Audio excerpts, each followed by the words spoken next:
Bonsoir, peuple de Dieu. Nous sommes là, toujours au rendez-vous. Voilà, aujourd'hui c'est encore un autre jour. Et on voulait vous parler de quelque chose. Mais avant toute chose, nous allons invoquer la présence de Dieu parmi nous. Nous qui dit là où deux ou trois s'unissent, je suis au milieu. Nous allons rendre gloire à Dieu. Prions l'Éternel.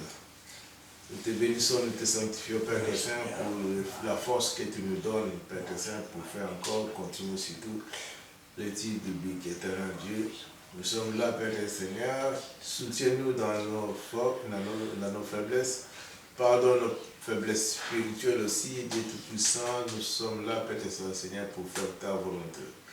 Nous te sanctifions, Père Saint, parce que tu as exaucé nos prières.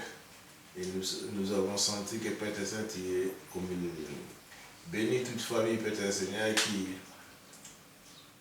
Père Seigneur, aussi contribue de près ou de loin par sa présence, par ses questionnements, par sa visualisation, Père Seigneur, de nos vidéos.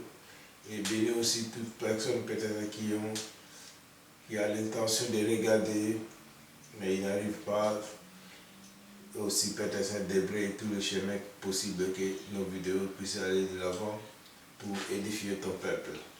Sois glorifié, Père Seigneur, parce que tu nous as encore fait cette grâce, Père Saint, de la longévité. Merci Dieu Tout-Puissant, nous te bénissons, nous te glorifions.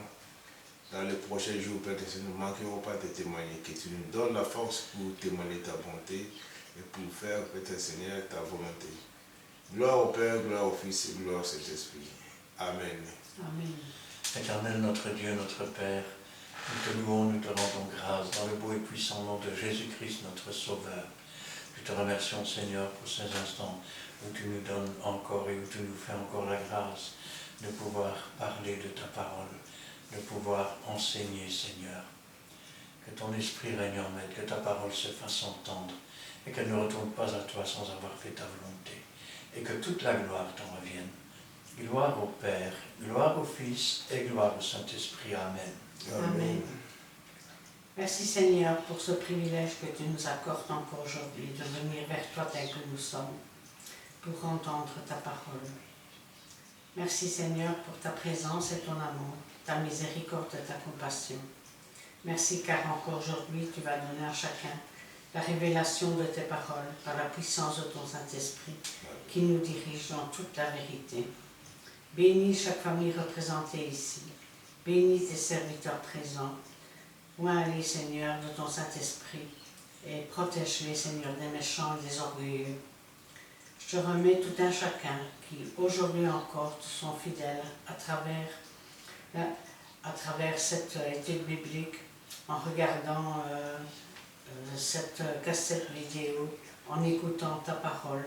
Travaille leur cœur afin qu'ils puissent, Seigneur, recevoir entièrement ta parole, l'accepter, la méditer, mais surtout la mettre en pratique. Gloire te soit rendue, ô mon Dieu, dans le beau nom de Jésus-Christ. Amen. Amen. Voici, nous sommes arrivés au moment où nous allons vous annoncer encore des vidéos, presque des centaines maintenant, qui sont sur YouTube. Si vous voulez le suivre ou regarder en famille, cela dépend de votre choix. Il est temps que vous aussi vous réjouir dans le Seigneur à travers des milliers de vidéos qui sont là et pour vous édifier aussi. Sans plus tarder, je vous donne l'adresse. Dans YouTube, vous trouverez beaucoup de vidéos sur l'adresse de Christian Delso.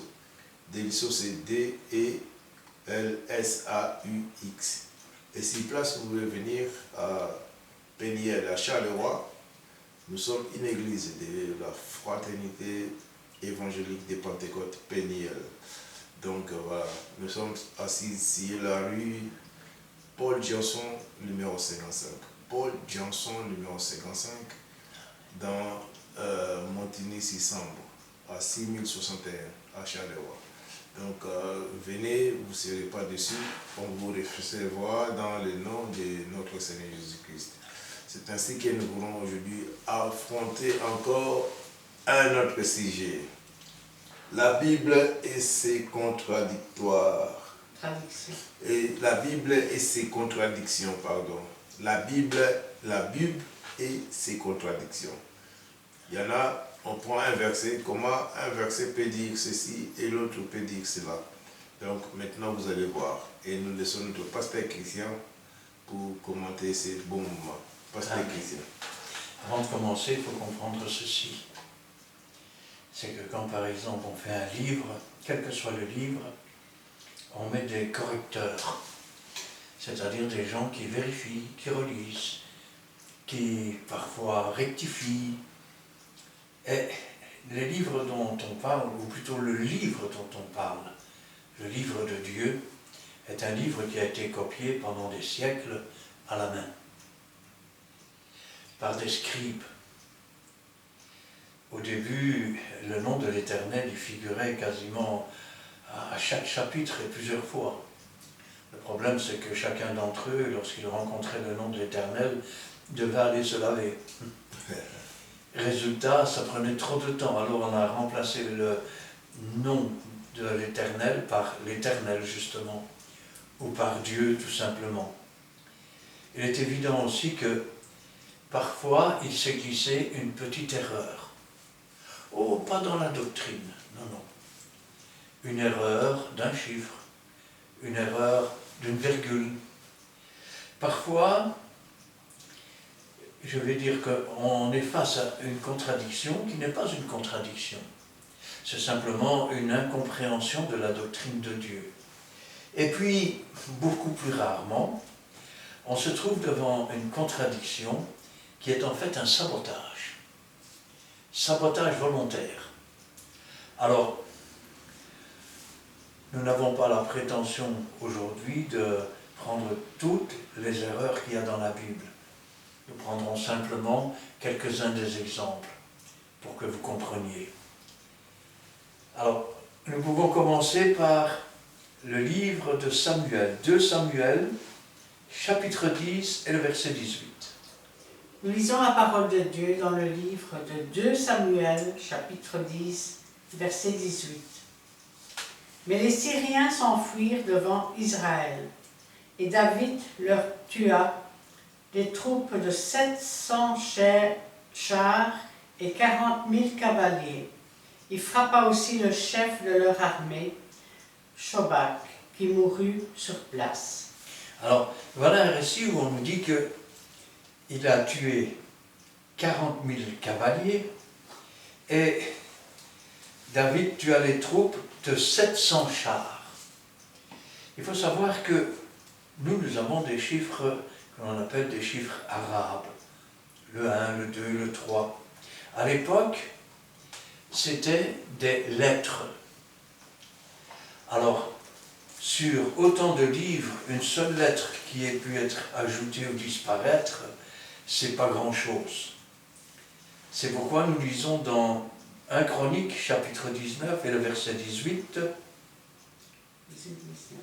18-19.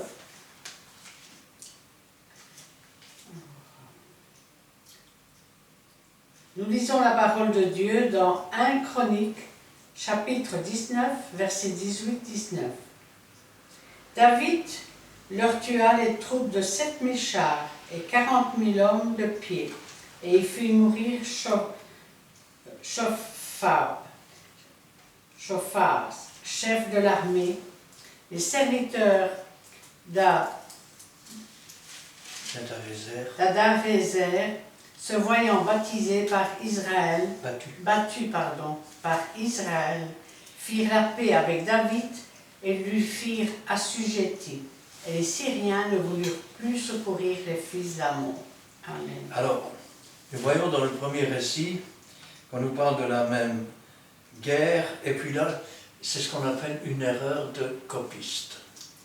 C'est-à-dire que l'un nous dit qu'il y a 700 chars, et l'autre nous dit qu'il y a 7000 chars. Alors la question qu'on pourrait se poser, en définitive, y en avait-il 700 ou 7000? C'est pas ce qui est le plus important. Ce qui est le plus important, c'est de savoir que David a remporté cette bataille, quel que soit le nombre de chars. Et que les hommes ne sont que des hommes. Et ils peuvent être ce qu'on appelle faillibles. Alors, parfois c'est de l'interprétation des textes. Alors, je tourne mes pages, un petit instant. C'est lesquels? Oui. Donc, je pense que Acte 2. je vais dans Acte 2, voilà. Acte 2. Et ici, nous avons, je vais dire,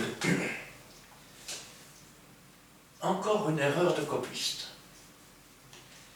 Nous sommes dans Acte 2, versets 16 à 18.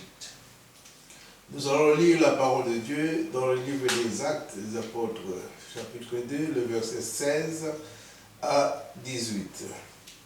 Mais c'est ici qui a été dit par le prophète Joël. Dans le dernier jour, Dieu dit, je répandrai mon esprit sur toute chair.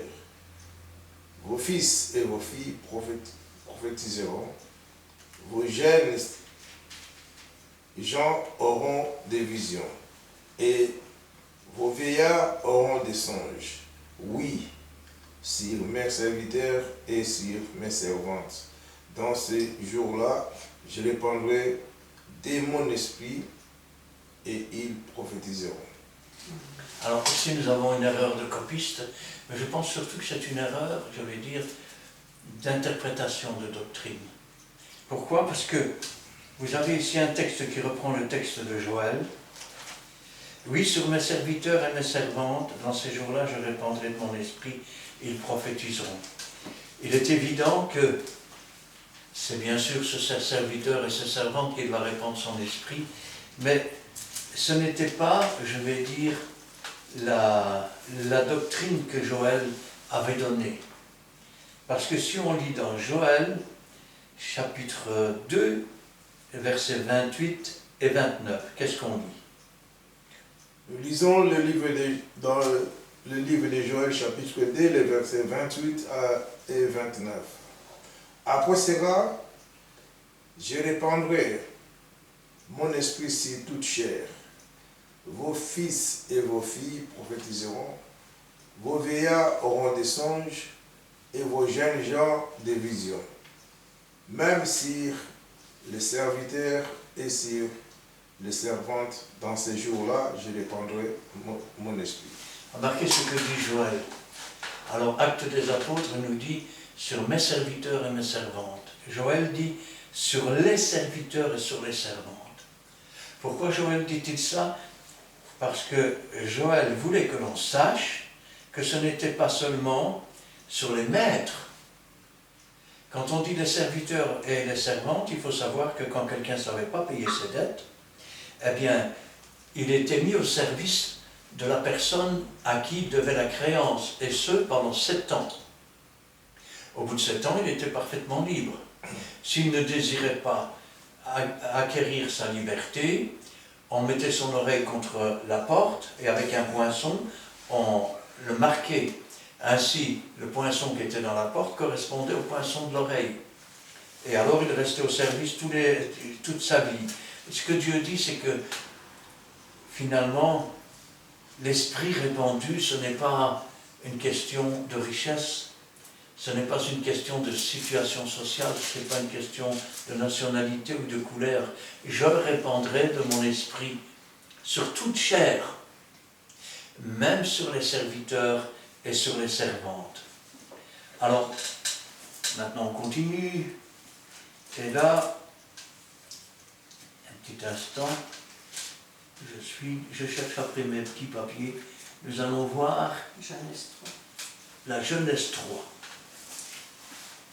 Nous allons voir un problème avec les jours, qui n'est pas un problème, mais une mauvaise interprétation. Alors nous sommes dans Genèse 1. Genèse 3, 3, 5. Non, ça c'est le 8. Non, nous sommes dans Genèse 1, versets 3 à 5.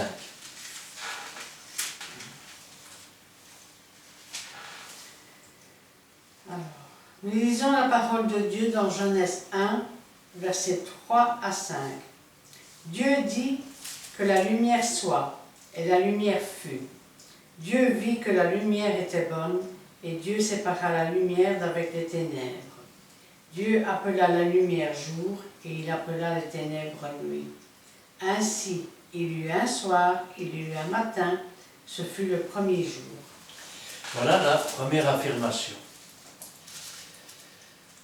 La question qui se pose, c'est comment ont-ils pu compter les jours? Puisque si nous lisons le même chapitre, cette fois-ci, du verset 14 à 18. Alors, Genèse 1, versets 14 à 18. Dieu dit qu'il y ait des luminaires dans l'étendue du ciel pour séparer le jour d'avec la nuit, que ce soit des signes pour marquer les époques, les jours et les années, et qui servent de luminaires dans l'étendue du ciel pour éclairer la terre. Et cela fut ainsi. Dieu fit les deux grands luminaires, le plus grand luminaire pour présider au jour et le plus petit luminaire pour présider à la nuit. Il fit aussi les étoiles. Dieu les plaça dans l'étendue du ciel pour éclairer la terre, pour présider au jour et à la nuit, et pour séparer la lumière d'avec les ténèbres. Dieu vit que cela était bon. Ainsi, il y eut un soir, il y eut un matin, mais là on est le 4e jour. Alors nous sommes au 4e jour, le soleil et la lune ont été créés. Pourtant, au verset 3, au premier jour, Dieu vit que la lumière était bonne, il sépara la lumière d'avec les ténèbres, Dieu appela la lumière jour et il appela les ténèbres nuit. Ainsi il y eut un soir, il y eut un matin, ce fut le premier jour. Alors comment interpréter cela? Y aurait-il une contradiction? D'abord, il faut comprendre ceci. C'est que, de même que le livre de l'Apocalypse, le livre de la Genèse est un livre de révélation. Ce livre de révélation nous parle de choses. Il nous parle de la manifestation de la lumière. Jean dira, au commencement était la lumière, la parole. Et la parole est la lumière des hommes. Elle était au commencement, cette lumière est la véritable lumière qui éclaire tout homme venant dans le monde. Cette lumière, c'est Dieu, Dieu le Fils. Et nous avons la manifestation de sa lumière. Alors comment pouvons-nous interpréter les jours et les nuits, puisqu'il n'y avait pas de soleil, il n'y avait pas de lune? On peut l'interpréter de plusieurs façons. Puisque un jour est comme 1000 ans devant Dieu, 1000 ans sont comme un jour. Ça, c'est la première interprétation. La deuxième interprétation, nous avons le premier jour une révélation. Révélation de la manifestation de la véritable lumière qui éclaire tout homme venant dans le monde. Ensuite, après ce temps de révélation ou ce temps de connaissance, il y a un temps d'arrêt. C'est un temps où il n'y a pas de révélation, un temps où il n'y a pas de lumière, où on n'est pas éclairé sur la création de la terre. Puis vient un temps d'éclairage, si on peut parler comme ça. On peut dire que le premier jour, Dieu lui a dit comment il avait manifesté la véritable lumière. Puis le jour suivant, il va lui dire comment il a fait les étendues d'eau. Et puis, à chaque fois, un jour passe. Donc, soit c'est un jour comme 1000 ans, soit c'est un jour de révélation, puis ensuite, la nuit passe. On pourrait dire, la nuit, c'est quand Dieu ne parle pas. Puis nous avons le jour, et ainsi, en cette période, Dieu révèle toute la création. Alors, quand, je vais dire,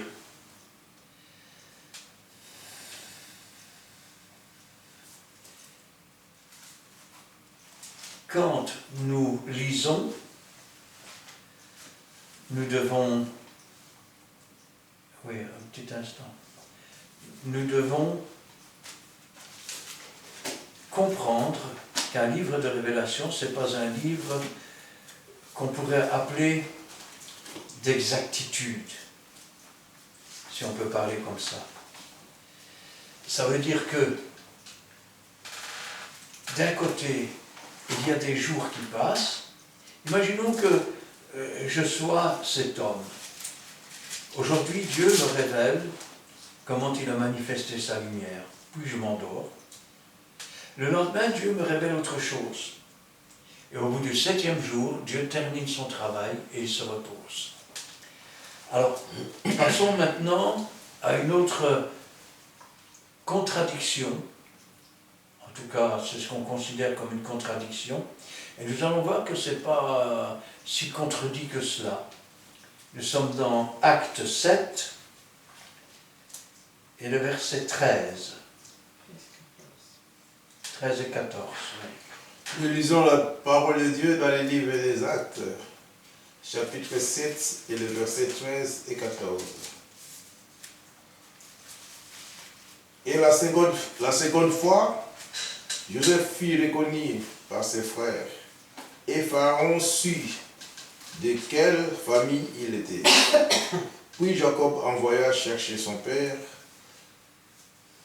puis plutôt Joseph envoya chercher son père, Jacob, et toute sa famille, composée de 75 personnes.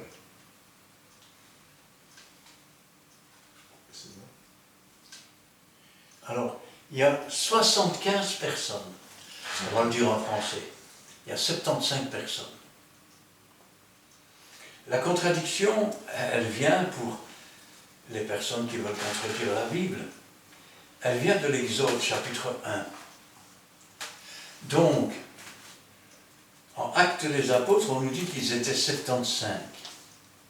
Seulement, en Exode, chapitre 1, on ne nous donne pas le même chiffre de personnes.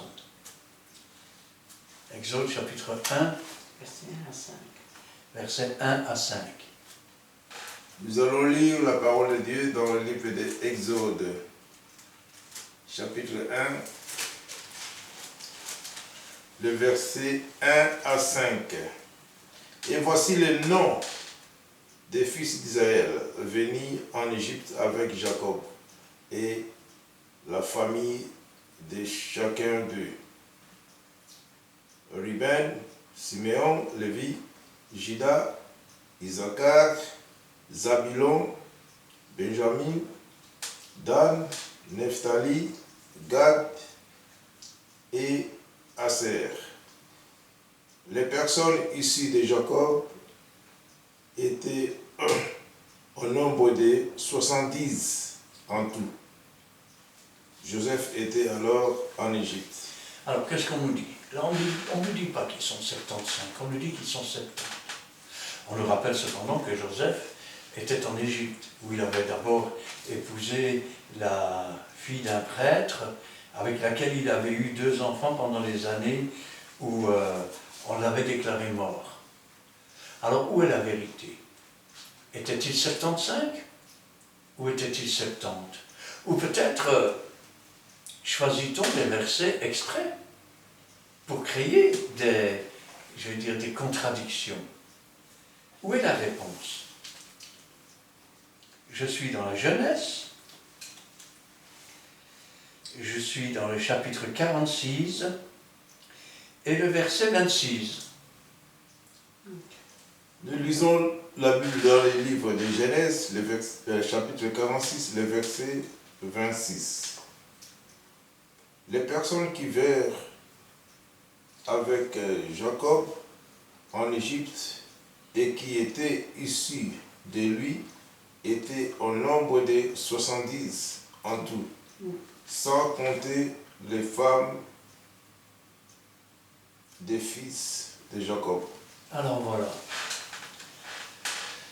Actes des Apôtres, ils étaient 75. Le passage qu'on a lu ensuite, ils étaient 70. Et ici, qu'est-ce qu'on nous dit? Oui, ils étaient 70, mais sans les femmes des fils de Jacob. Rappelez-vous que Joseph, lui, était en Égypte et qu'il n'est pas compté dedans, que la femme de Joseph n'est pas comptée. Ainsi donc, nous voyons qu'il s'agit simplement de la recherche de contradiction et non pas de la vérité. Maintenant, parlons, je vais dire, d'une autre contradiction, mais cette fois-ci, c'est une falsification juive. C'est possible, ça? Oui, c'est possible.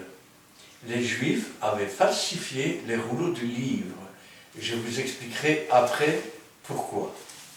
Alors, pour cela, nous sommes dans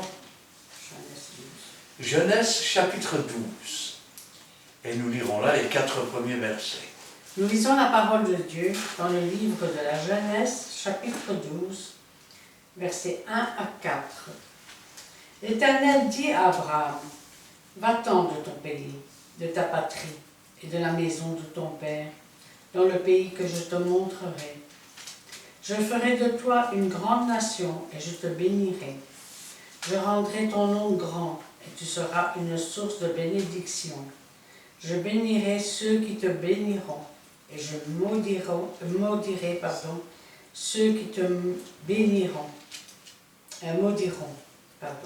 Et toutes les familles de la terre seront bénies en toi. » Abraham partit, comme l'Éternel le lui avait dit. Et Lot partit avec lui.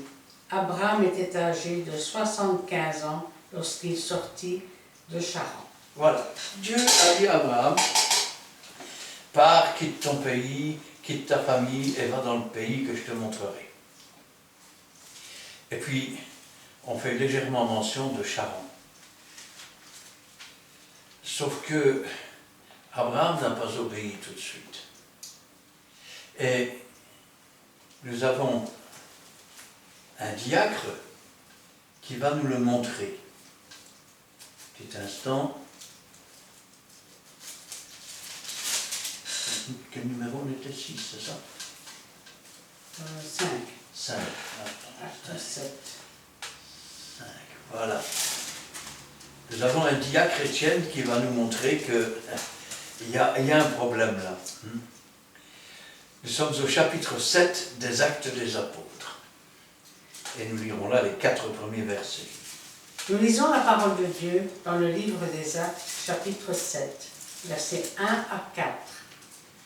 Le souverain sacrificateur dit, « Les choses sont-elles ainsi ?» Étienne répondit, « Hommes, frères et pères, écoutez, le Dieu de gloire apparut à notre père Abraham lorsqu'il était en Mésopotamie, avant qu'il s'établît à Charan.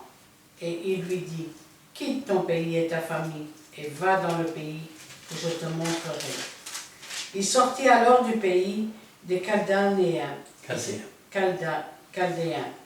et s'établit à Charan. De là, après la mort de son père, Dieu le fit passer dans ce pays que vous habitez maintenant. Amen. Alors, qu'est-ce qu'on a vu dans le premier texte? Dieu a parlé à Abraham et Abraham est parti de Charan. Qu'est-ce que nous dit Étienne? Il nous dit que Dieu lui a dit de quitter sa famille, de quitter sa patrie et de s'en aller dans le lieu que Dieu lui montrerait. Et qu'est-ce qu'il a fait? Il est parti de Mésopotamie et il est allé s'installer à Charan, donc il n'a pas obéi à Dieu. Et ce n'est qu'après la mort de son père qu'il s'est décidé à partir. Et là aussi, il n'a pas tout à fait obéi, puisqu'il a pris avec lui son neveu Lot. Dieu avait pourvu pour lui, pas pour 2 bergers. Résultat, les bergers commencèrent à se disputer, chacun partir de leur côté. Et puis, Lot s'est retrouvé à Sodome. Ensuite, la sortie de Sodome, l'inceste et 2 nations qui vont naître de ces incestes et qui vont, je vais dire, s'opposer toujours à Israël. Il fallait cacher cette désobéissance. Et comment le sait-on? Eh bien, les Juifs avaient modifié les rouleaux du livre, c'est la copie que nous avons ici. Seulement, ils n'avaient pas de relation avec les Samaritains. Pourquoi? Parce que un roi avait fait venir des populations dans cette partie du pays et les avait mélangés avec les Samaritains. Du coup, les Juifs considéraient que les Samaritains n'étaient plus des vrais Juifs. Ils les regardaient comme des étrangers. Ils n'avaient plus de relation ensemble. Donc ils n'ont pas pu s'entendre pour modifier les rouleaux du livre. Et le texte qui est repris ici par, je vais dire, Étienne, c'est le texte que l'on a retrouvé dans les rouleaux du livre samaritains, qui eux n'avaient pas été modifiés. Ce qui veut dire que parfois, il y a des contradictions, et que ces contradictions sont purement et simplement du sabotage. Ça veut dire qu'ils ont essayé de bien faire pour essayer de relever l'honneur d'Abraham, alors que, en mettant les textes originaux, ça nous aurait montré tout simplement qu'Abraham était comme n'importe lequel de nous, avec parfois des faiblesses. Mais que Dieu a quand même pris patience et que Dieu l'a quand même béni, et comme au travers de lui, il a béni toutes les nations à Jésus-Christ. Amen. Amen. Alors, nous continuons nos contradictions. Nous étions dans le 5, on s'en va au 6. Ça, Matthieu Acte 9. 9. Matthieu 9. Matthieu 9, ouais. Hop. Il y a tellement de trucs ici que je n'arrive plus à trouver mes papiers. Marc, Matthieu 9, oui. Alors, nous sommes dans Matthieu 9, et le verset 18 et 19. Nous lisons la parole de Dieu dans le livre de Matthieu, chapitre 9, et les versets 18 et 19.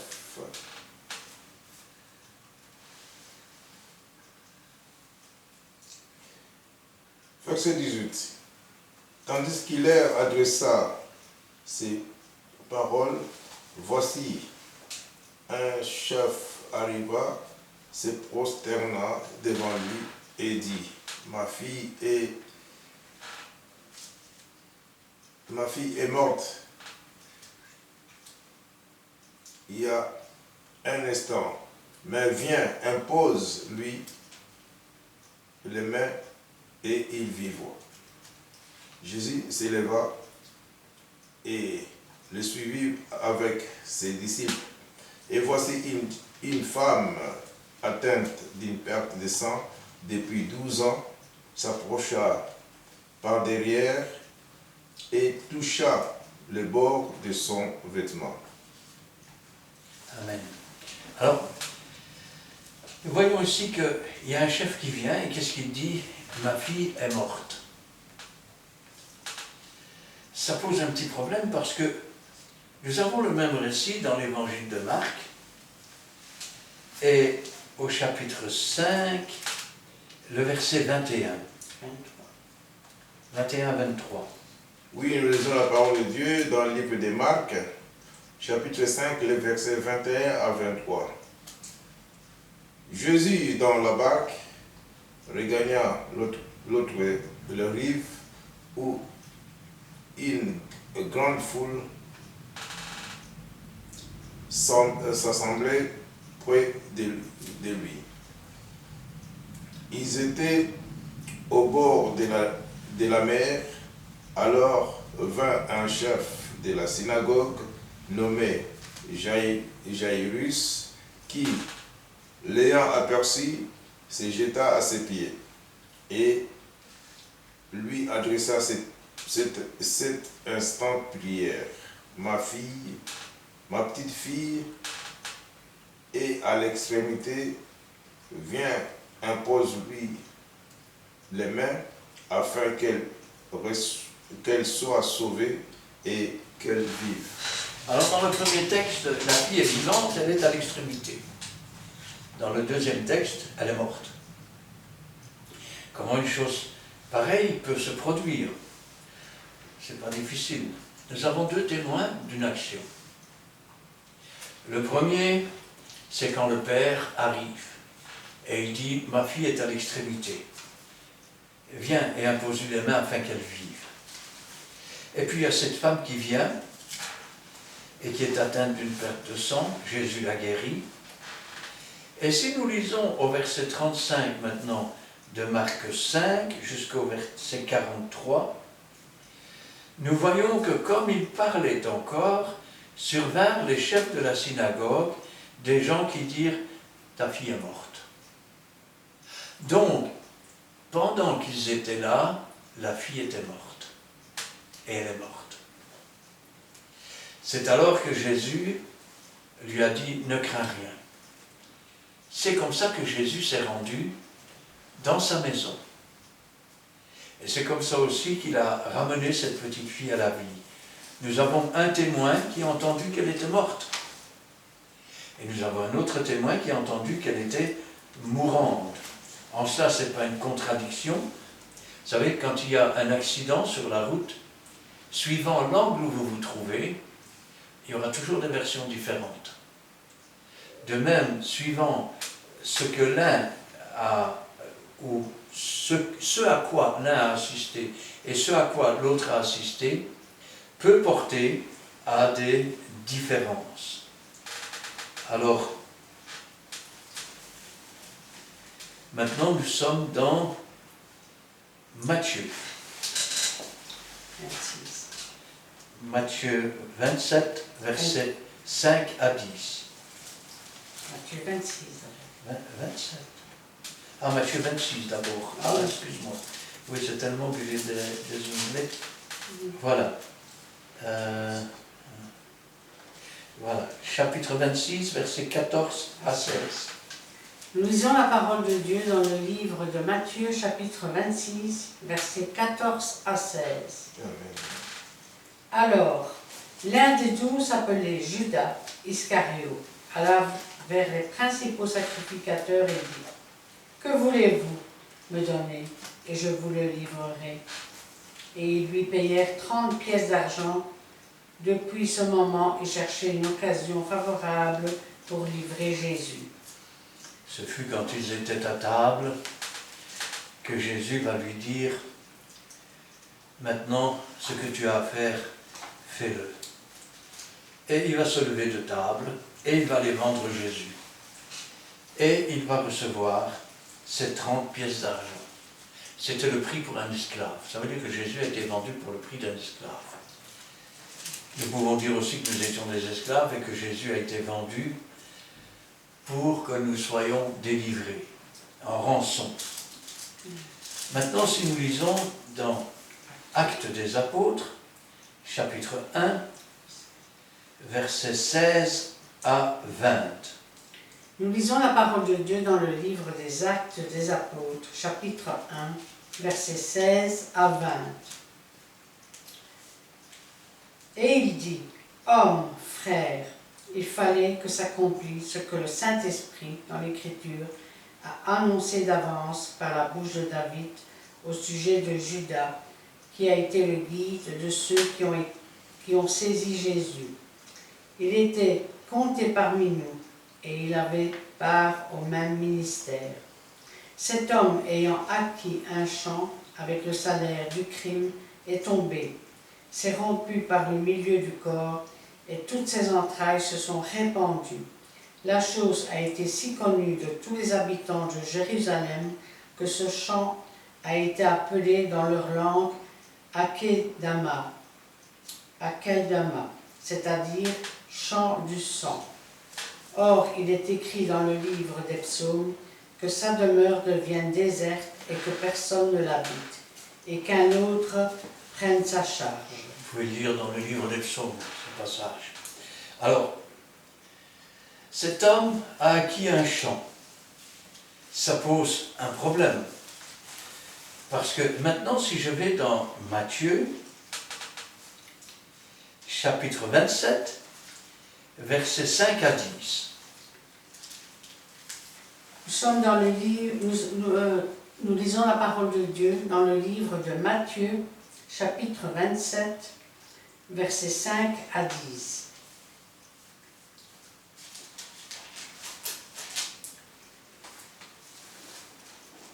Cela te regarde, Non, c'est 5 à 10, verset 27. Chapitre 27. Chapitre 27, Oui. 5 à 10. Cela te regarde, Judas. Non, pardon. Judas jeta les pièces d'argent dans le temple, se retira et alla se pendre. Les principaux sacrificateurs les rabassèrent et dirent Il n'est pas permis de les mettre dans le trésor sacré, puisque c'est le prix du sang. Et après en avoir délibéré, ils achetèrent avec cet argent le champ du potier pour la sépulture des étrangers. C'est pourquoi ce champ a été appelé champ du sang jusqu'à ce jour. Alors s'accomplit ce qui avait été annoncé par Jérémie le prophète. Ils ont pris les 30 pièces d'argent, la valeur de celui qui a été estimé, qu'on a estimé de la part des enfants d'Israël, et ils les ont donnés pour le champ du potier, comme le Seigneur me l'avait ordonné. Voilà. Alors d'un côté, nous avons Judas qui reçoit 30 pièces d'argent, parce qu'il a vendu Jésus. De l'autre côté, on nous dit qu'il s'est acquis le champ. Rappelez-vous que l'hypocrisie menait bon train à l'époque.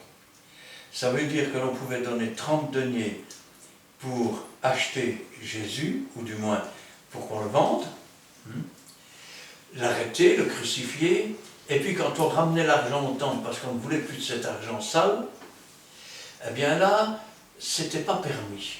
On ne pouvait pas recevoir l'argent du sang. Donc, cet argent, comme ils ne pouvaient pas le recevoir, il appartenait toujours à Judas. Et avec cet argent, ils ont décidé, ils ont dit qu'est-ce qu'on ferait bien. Vous avez entendu que Judas est tombé, qu'il s'est rompu par le milieu. En fait, il s'est pendu.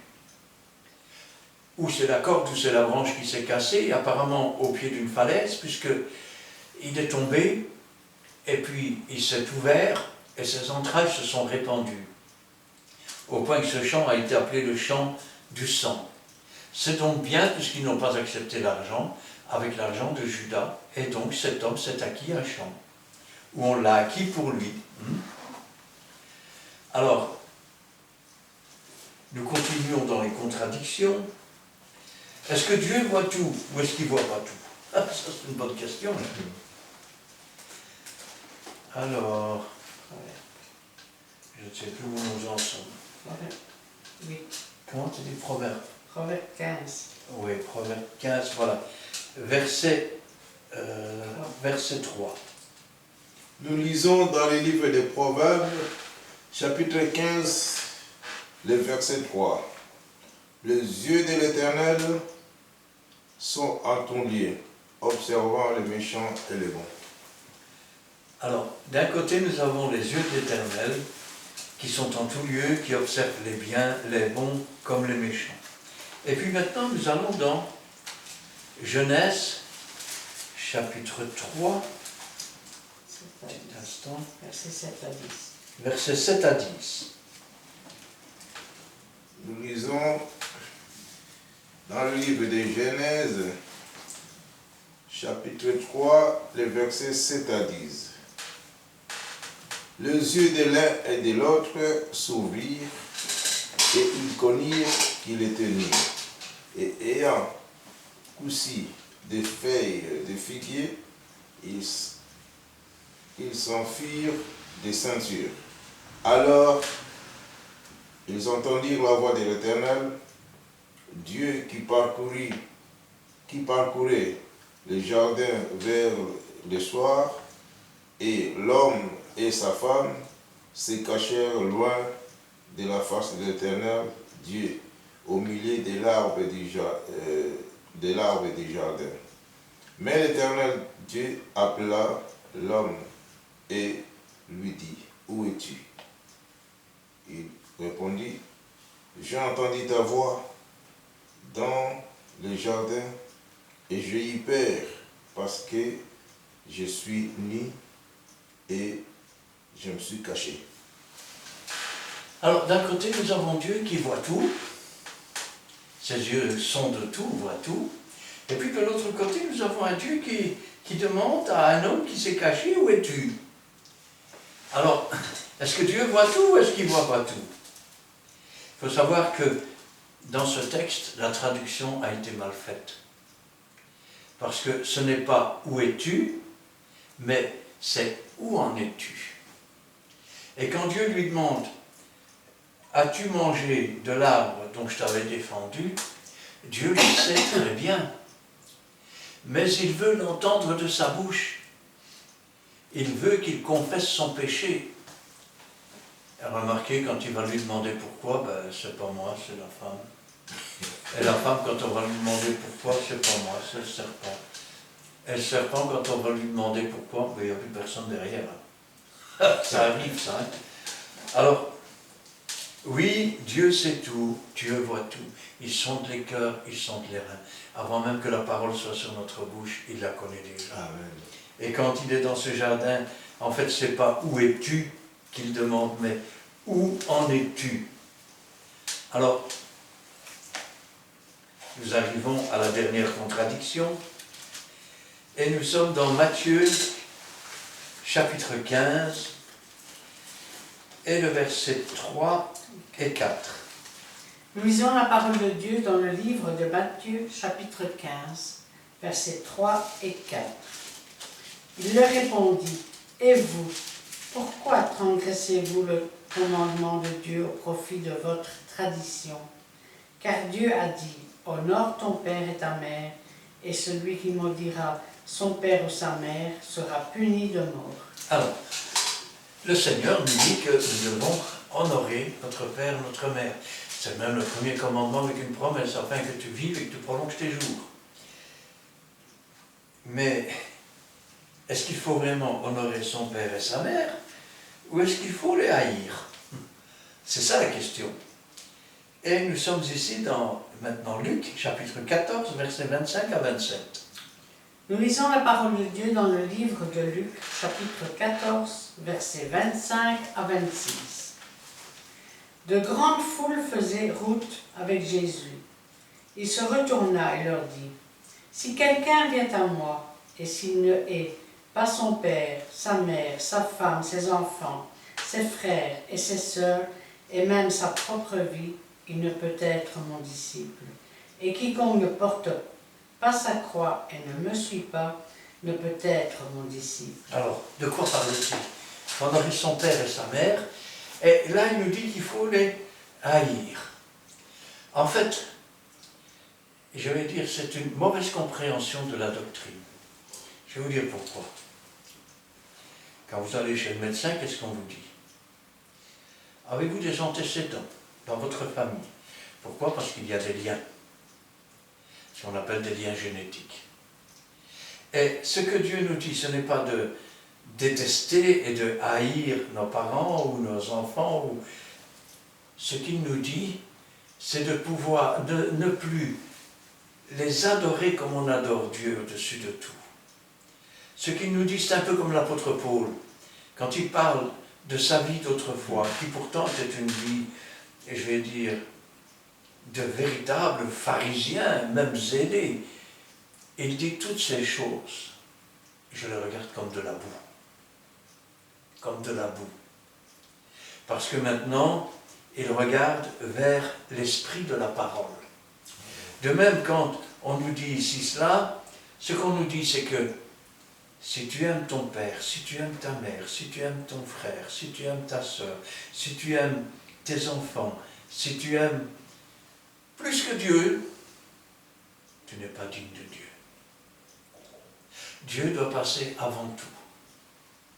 Ça veut dire que il n'est personne, écoutez bien, il n'est personne qui ayant quitté son père, sa mère, ses enfants, pour le royaume des cieux. Pas pour tergiverser, non, pour le royaume des cieux. Il n'est personne qui ne reçoive au centuple de la part de Dieu. Ça veut dire que si notre conversion nous amène à quitter notre maison, si elle nous amène à quitter nos enfants, notre femme, imaginons qu'ils se vautrent dans la sorcellerie, qu'ils ne veulent pas de Dieu, ou si ça nous amène à quitter, ou à être quittés, Dieu nous donnera au centuple. Nous devons porter notre croix. Quand on dit quelqu'un qui porte sa croix, c'est quelqu'un qui porte les difficultés. Maintenant, si je peux donner un conseil, Dieu ne met jamais sur nos épaules des choses qui dépassent ce que nous pouvons supporter. Alors, si c'est trop lourd à porter, déposons-le au pied de la croix. Amen. Et donnons-le à Jésus. nous n'avons fait que effleurer la surface. Vous savez, il y a quelques années, j'ai fait une étude ici, quelques années, peut-être 10-15 ans, j'ai fait une étude ici dans l'église sur les contradictions.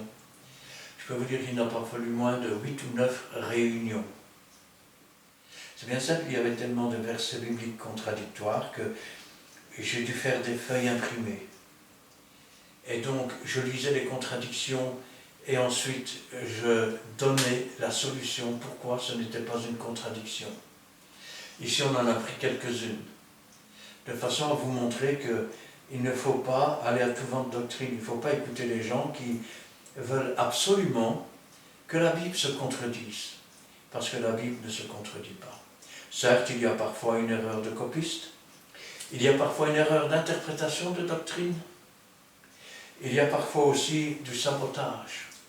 On l'a vu avec les Hébreux qui avaient changé le rouleau du livre dont nous avons une copie dans la Genèse, mais la copie, je vais dire, des Samaritains, nous est donnée dans Acte 7. Ça veut dire que Dieu se débrouille toujours. Vous savez, pour que sa véritable parole remonte à la surface. Il y a quelques années d'ici, on voulait supprimer dans la Bible le psaume 22. Pourquoi? Parce qu'on disait que ça n'a pu être écrit qu'après. Attends, ils ont percé mes mains, ils ont percé mes pieds. Ils tirent mes vêtements au sort. Ils se partagent mes vêtements, ils tirent ma tunique au sort. Et tout était marqué avec détail. Et au moment où ils pensaient qu'ils allaient s'en débarrasser et le retirer de la Bible, c'est alors qu'ils ont retrouvé les écrits d'origine, avec le texte identique. Ces livres ont plus de 2000 ans. Certes, il peut arriver que quelqu'un se trompe d'une dizaine, 20 000 au lieu de 2000, ça peut arriver. Vous-même, quand vous faites des comptes, vous ne vous trompez jamais. Mais ça ne signifie pas que la Bible n'est pas vraie.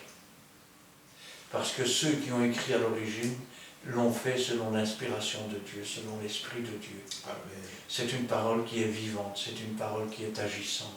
Amen. C'est une parole qui est avec nous tous les jours, jusqu'à la fin du monde. Amen. Amen. Amen. Voici en long et en large, et il est temps, vous qui êtes vraiment, contrairement par rapport à vous, de saboter cette parole est puissante. Donc on vous laisse le temps de regarder aussi des vidéos, poser des questions si s'il y en a, et vous verrez aussi que Dieu va vous éclairer. Donc voici, sans commentaire, on vous laisse le temps de regarder cette vidéo et vous verrez que la Bible, elle est vraie, elle est puissante, c'est la parole de Dieu. Donc voilà, si nous sommes arrivés à la fin de notre étude biblique, likez et puis poser des questions, ça nous aidera à faire encore des sujets. Cette étude biblique, ça a été soit c'est une des réponses que Dieu nous a inspiré de faire par rapport à une vidéo qui est en train de circuler par rapport à la Bible et ses contradictions. Donc voici, ça, on vous laisse le temps de regarder et vous verrez que la Bible est complètement inspirée par notre Seigneur, notre Dieu. Donc voici, nous sommes arrivés à la fin. Nous allons invoquer le nom de Dieu. Nous allons commencer par la prière et terminer aussi par la prière. Éternel Dieu, merci de nous avoir éclairés. Merci Éternel Dieu de nous avoir aussi donné l'intelligence et la sagesse, Père Saint, pour faire cette étude biblique. Bénis toute famille, Père Saint, qui sera présent dans cette vidéo, Père Seigneur. Bénis aussi chaque famille représentée, bénis chaque famille qui va liker, bénis aussi toute personne qui va commenter pour nous aider, Père Saint, à faire les études bibliques. Bénis, Père Seigneur, parce que tu es le Dieu Tout-Puissant. Bénis, Père Seigneur, des familles, bénis des enfants, surtout qui vont à l'école. Maintenant, c'est le retour, peut-être la rentrée des classes, Père Seigneur. Nous voulons toujours que nos enfants soient la tête et non la queue. Bénis aussi, Père, les enfants qui vont aussi faire de grandes études, Père Seigneur, c'est toi qui donnes la sagesse et l'intelligence, Père Seigneur. Nous te bénissons, nous te sanctifions parce que nous allons témoigner dans les jours à venir que tu as fait de grandes choses, parce que tu as dit, nous en ferons encore de plus grands que ce que tu as fait. Nous te bénissons, Père Seigneur, d'avoir aplani, Père Seigneur, notre chemin de retour, devant comme conducteur, derrière comme protecteur, éternel Dieu. Et nous voulons, Père Saint, que tu sois notre bouclier contre les ruses du diable. Nous te bénissons, Père, et nous témoignons ta bonté, ta fidélité. Gloire au Père, gloire au Fils et gloire au Saint-Esprit. Amen. Amen. Éternel notre Dieu, notre Père, nous te louons, nous te rendons grâce. Béni sois-tu et gloire à toi. Ce soir encore, Seigneur, nous avons invoqué ton nom. Ce soir encore, Seigneur, nous avons lu ta parole, Seigneur. Ce soir encore, nous nous sommes attaqués aux choses qui ne sont pas justes, qui ne sont pas vraies. Ce soir encore, Seigneur, nous avons donné quelques solutions. C'est vrai que nous n'avons fait qu'effleurer, je vais dire, le thème, Seigneur, car il serait beaucoup trop long. Mais, Seigneur, que le peu que nous ayons donné puisse faire grandir, puisse faire comprendre qu'il y aura toujours des détracteurs, que ces détracteurs chercheront toujours la petite confusion ou la contradiction pour essayer de faire chuter la foi des chrétiens. Mais toi, Seigneur, tu as la réponse et tu as l'esprit. Alors que ta volonté soit faite et que toute la gloire t'en revienne. Gloire au Père, gloire au Fils et gloire au Saint-Esprit. Amen. Amen. Merci, Seigneur, pour cet instant béni passé à ta présence. Merci pour cette étude biblique que nous avons eue avec toi. Et tu as donné à chacun l'interprétation, Seigneur, et l'instruction de ce que nous devions savoir sur la Bible et ses contradictions. Tu nous as montré qu'une partie, Seigneur. Et pour cela, Seigneur, donne-nous, Seigneur, de te rester fidèle dans les petites choses comme dans les grandes choses. Et de mettre en pratique ce que nous avons entendu, Seigneur, de ne pas regarder à gauche ni à droite, mais de regarder qu'à toi seul, Seigneur, car tout vient de toi, le salut vient de toi, le secours vient de toi. Et pour cela, Seigneur, donne-nous, Seigneur, de toujours, Seigneur, mettre en pratique ce que tu nous enseignes, afin, Seigneur, d'être sur le bon chemin. Et apprends-nous à nous humilier davantage, à nous sanctifier comme tu le demandes dans ta parole. Et merci pour ton Saint-Esprit qui nous conduit dans toute la vérité. Interviens favorablement et puissamment aussi pour tous ceux qui te sont fidèles à travers ces études bibliques, ces vidéos aussi bibliques. Travaille leur cœur, Seigneur, afin qu'ils puissent comprendre aussi ta parole, mais aussi, Seigneur, la retenir et la mettre en pratique. Gloire te soit rendue, oh mon Dieu, pour ce que tu feras. Et bénis, Seigneur, tout un chacun. Et interviens, Seigneur, aussi pour chacun de nous, Seigneur, pour notre protection, Seigneur. Merci pour les anges que tu mets autour de nous, Seigneur. Et merci, Seigneur, car tu prends soin de nous, Seigneur. Gloire te soit rendue dans le beau nom de Jésus-Christ. Amen. Amen. Donc voici, si peut-être tu as zappé, tu as passé les autres étapes, mais je voulais seulement vous rappeler que nous avons une adresse sur YouTube. Et vous pouvez aller chercher des autres vidéos. Si vous ne ratez rien, donc vous ne manquez rien, allez chercher des vidéos, c'est de visualiser, poser des questions, liker, et puis surtout abonnez-vous.